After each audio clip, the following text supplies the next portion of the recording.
Let's talk more about the U.S. economy and the outlook for business in 2018. Tom Donohue is the president and CEO of U.S. Chamber of Commerce. He will deliver his annual State of American Business address tomorrow. Tom, thanks for being here. I'm glad to be back. What is the state of American business tonight? It's a lot better than it was a year ago when we talked about this. We have had 2 quarters of more than 3% growth.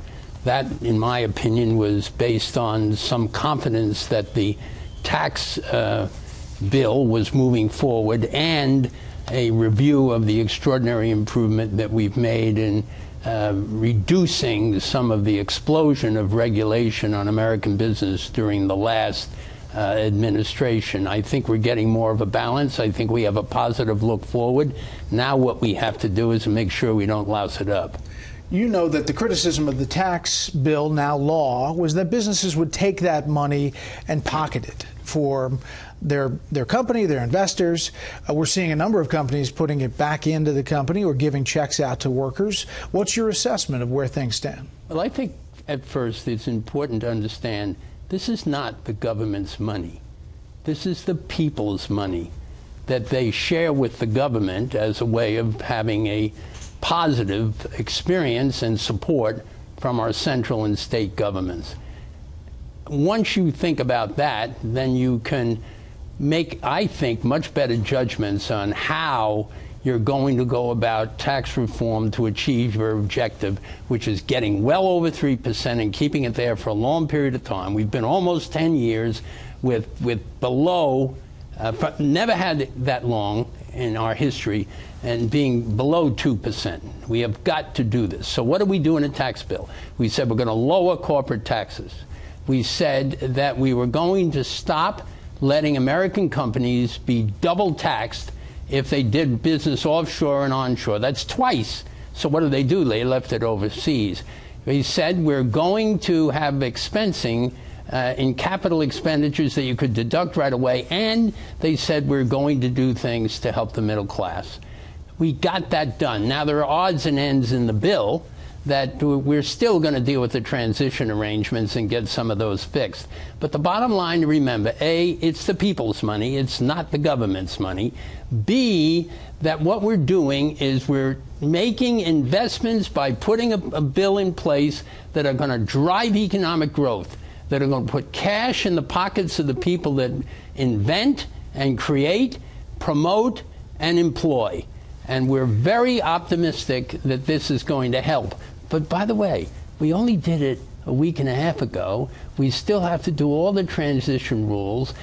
Stay tuned, and we'll get this done. If you're going to measure it today, you're not being fair. As a matter of fact, a lot of the people that are criticizing start with, oh, it'll never pass, it won't be fair, it's not going to work. What we've learned so far, that's all wrong. There's a whole list of issues that you bring up: education in the workforce, infrastructure, and you're hopeful about that. Trade, the chamber has its own thoughts that sometimes differ with the administration. Always. But here is where the president is on immigration today. Take a listen.